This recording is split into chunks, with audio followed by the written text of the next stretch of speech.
About to leave, already packing. Come with me 반갑습니다.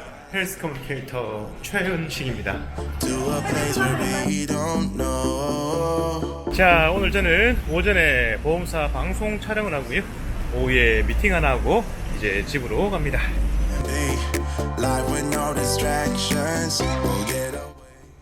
기대 수명까지 생존 시 암에 걸릴 확률이 35.3%라고 합니다. 3명 중 1명은 살아가면서 암에 걸린다는 뜻이죠. 자, 그렇다면 암은 왜 걸리는 걸까요?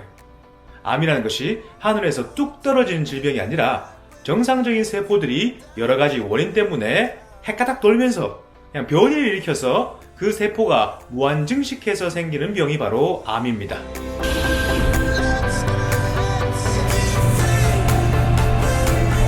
암의 돌연변이 원인은 여러 가지가 있겠습니다만 우리가 흔히 유전적인 요인을 많이 이야기하십니다. 부모님로부터 유전자를 물려받았기 때문에 나도 그 암이 많이 걸리는 거다 이렇게 생각하시는 경우가 많으신데요. 물론 유전적인 요인 때문에 암이 걸리는 경우도 있습니다. 대표적으로 난소암, 유방암, 대장암 같은 것들입니다. 자, 특히 난소암과 유방암과 관련돼서는 안젤리나 졸리 덕분에 많이들 알고 계십니다. 안젤리나 졸리의 어머니, 할머니, 그리고 이모가 유방암과 난소암에 걸리셨기 때문에 안젤리나 졸리가 거액을 들여서 유전자 검사를 하셨대요. 근데 그 유전자 검사 결과로 본인도 난소암과 유방암을 불러일으키는 브라카 유전자라는 게 있기 때문에 안젤리나 졸리는 유방암과 난소암에 걸리지 않았지만 사전적으로 유방도 절제하고 난소와 나팔관까지 절제하는 수술을 받았다고 합니다. 자, 안젤리나 졸리의 그런 부분들이 맞다 안 맞다 뭐 이렇게 이야기하기는 어렵겠지만 일단 유전적인 요인 때문에 암이 생긴다는 것은 분명한 것 같습니다. 그런데 유전적인 요인 때문에 암이 생기는 것은 그렇게 많지 않대요.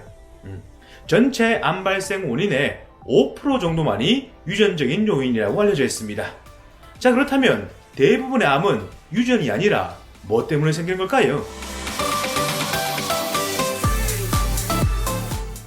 우리가 환경적인 요소들을 되게 많이 이야기하는데 사실 암은 유전이나 환경보다도 오히려 우연히 발생하는 경우가 더 많다고 합니다. 우연히 발생한대요.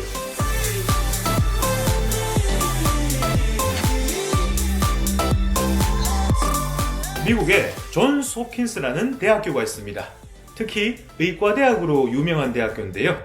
존스 홉킨스 대 연구팀이 이렇게 발표했습니다.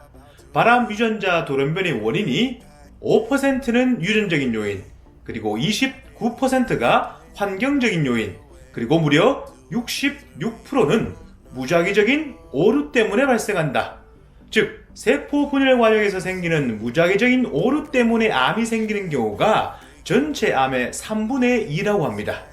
세포라는 것은 분열을 하는데 그 분열 과정에서 생기는 무작위적인 오류, 우연성 때문에 암이 생기는 경우가 훨씬 더 많다는 겁니다. 잘 믿기지 않을 수도 있겠습니다만 암이라는 것은 우연히 생길 수도 있다는 뜻이죠. 존스 홉킨스 대 연구팀은 이렇게 덧붙였습니다. 환경 요인에 의한 암을 예방하는 것이 물론 중요하지만 바람 환경을 피하는 것만으로 모든 암을 예방할 수 있는 것은 아니기 때문에 우연히 발생할 수 있는 암의 피해를 막기 위해서는 그 무엇보다 조기 진단이 중요하다라고 이야기했는데요. 저는 암의 조기 진단과 더불어서 이런 이야기를 덧붙여보고 싶습니다. 암 발생의 불확실성이 커진다는 것, 즉 암이 우연히 발생하는 경우도 많다는 것은 오히려 암보험이 더욱 필요하다는 이야기일 수도 있을 겁니다. 아무리 건강관리를 잘한다고 하더라도 아무리 바람 환경을 피한다고 하더라도 우연히 걸릴 수밖에 없는 게 암이라면 그 이후에 발생하는 경제적인 문제는 미리 대비할 수도 있을 것이다. 즉, 암 발생을 미리 막을 수는 없어도 암보험은 미리 준비할 수 있다.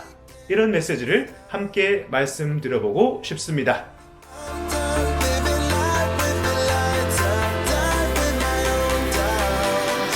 암 발생의 우연성과 관련된 여러가지 자료들은 유튜브 영상 하단에 자료를 모두 올려두었으니 오늘의 영상과 함께 자료도 꼭 확인해 보시기 바랍니다.